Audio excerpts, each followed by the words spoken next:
What is going on, guys? Welcome to your 34th chemistry tutorial, and in this tutorial we're going to be talking about double displacement reactions.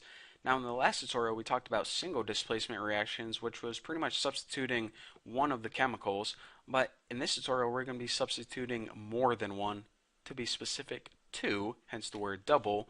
So if you guys don't know what I'm talking about, let me go ahead and give you guys a real easy example. Say you have the compound AB and you combine it with X and Y. Well, after double displacement reaction takes place, you would have something like AX and also BY. So if you guys still can't see what's going on, you basically take one of the chemicals over here and put it over here, and take something from over here and put it over here. And therefore, you have two completely new molecules. Pretty sweet, huh? So let's go ahead and take a look.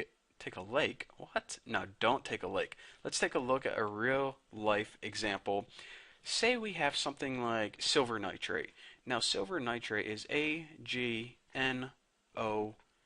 Wow, nice 3 there. It looks like a backwards C. AgNO3. Now, we can go ahead and combine this with potassium chloride, and the formula for that is KCl. Now whenever we do, we pretty much have a double displacement reaction that takes place. Our silver is going to go ahead and combine with our chlorine, just like that. And also our potassium is going to go ahead and combine to form potassium nitrate, and that is KNO3. So if you can't see what's going on by now, we basically took this potassium and moved it over here, and we took this silver and moved it over here, and in the process we ended up with two completely new chemicals or compounds. So now let's go ahead and balance this baby, and I'll show you guys a really quick way to balance kind of complex reactions, and you guys don't have to use this technique, but if you want to, feel free. So I go ahead and I write all my chemicals first: silver, nitrogen, oxygen, potassium, and chlorine. And then I go ahead and write the number of each. Okay, so we have 1 silver, 1 nitrogen, 3 oxygen, 1 potassium, and 1 chlorine. And I do the exact same thing on the other side. Silver, nitrogen, oxygen, potassium, and chlorine. Now let me go ahead and count them up on this side. Okay, we have 1 silver, 1 nitrogen, 3 oxygens. See, we got 1 potassium and 1 chlorine. So now from here, it's just easy wheezy. We just go ahead and make sure that they all match, and if they do, then we didn't invent or destroy any chemicals in the process, so we're good to go. I'll give myself a nice little smiley face and a head and a nice little body. Party all night long. So now let me go ahead and give you guys a little bit more complex reaction, because hey, we need to take things up a notch if you want to complete your homework assignment. Oh, you didn't know there was a homework assignment, did you? Well, surprise, biatch. Sorry. That's probably why they don't show my tutorials in schools, because I say stupid things like that. But anyways, say we have something like hydrochloric acid. So we have hydrogen and it's combined with chlorine. Now if we go ahead and combine this with NaOH, what happens is we end up with HOH.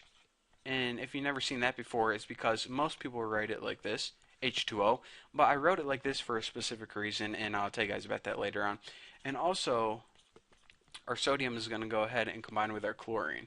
So if you guys are saying, what the heck is going on? Okay, what we did is we have this oxygen and hydrogen bonded together. We pretty much took this hydrogen and shifted it over there. And that's why I wrote it like HOH, because we took a hydrogen and combined it with the oxygen and hydrogen. But you can more technically and correctly write it like this, H2O. Either way, it makes sense. And also what we did is we took this sodium and combined it with our chlorine. So then we got this little baby right there. So we pretty much use double displacement reaction to form two brand new chemicals. Bam, wham, bam, thank you ma'am, however the heck the saying goes. So now let me go ahead and talk you guys through your homework. What I'm going to do is I'm going to give you guys calcium chloride. Now this is CaCl2. And I'm going to go ahead and combine this with 2 molecules of silver nitrate. So we have 2AgNO3. Now what happens whenever you combine these is you have a double displacement reaction that takes place, and you get calcium nitrate, which is Ca, and that's a parenthesis right here. I know I, kind of wrote that weird. NO3, and 2, and you also end up with something else, and I'll write that as a question mark. Your job is to find out what this thing is right here. But before I continue, I might as well tell you guys this, because I don't think I mentioned this before. But whenever you have parentheses, I might as well draw those in blue so it kind of stands out. What that means is you basically have a what's it called, a subscript right here, and you multiply that subscript by whatever is in the parentheses. And the reason that we don't have the subscript out here is because that would mean we would have 2 calciums as well. So basically in this little piece right here, we have 1 calcium, we have 2 nitrogens, and we have 6 oxygens. So there's a little hint, because remember, whenever you have a subscript right after parentheses, that only applies to what is in the parentheses and not outside. So again, if you don't know what I'm talking about, then I'll explain it probably in the upcoming tutorials. And what I'm going to do is I'm going to change things up. I'm actually going to answer this homework problem in the next tutorial. So if you don't know what I'm talking about, then you will then. But if you get what I'm saying, that you only take what's ever in the parentheses and times that by 2, so pretty much you have 2 of this molecule right here, then you can go ahead and answer this question.